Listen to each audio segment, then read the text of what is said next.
యాకోబు ఏమంటున్నా అంటే, ఎవరికైనా జ్ఞానము కొదవుగా ఉన్న ఎడల అడగండి. విద్యా సంవత్సరం ప్రారంభించబడుతుందిగా.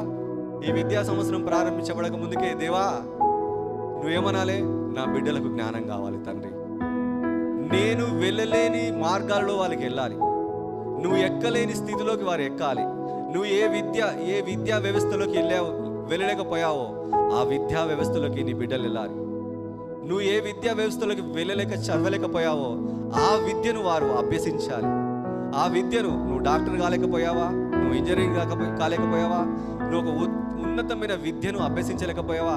దేవా, నేను ఆ ఉన్నతమైన విద్యను అభ్యసించలేకపోయాను, కానీ నీ జ్ఞానం నా పిల్లలకు కావాలి. ఇది నీ కుమారుడైన యేసుక్రీస్తు యొక్క నామంలో నేను పనిని ప్రారంభిస్తున్నాను. హల్లెలూయా.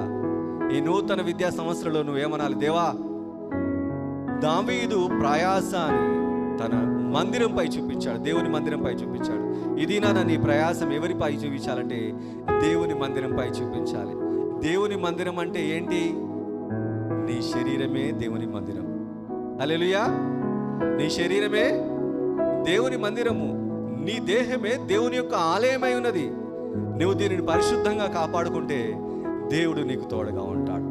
హల్లెలూయా. యేసుక్రీస్తు ప్రభువులతో అంటున్నాడు శిష్యులు, ఇది 40 సంవత్సరాలు కట్టబడినటువంటి ఈ మందిరము, ఆ మందిరం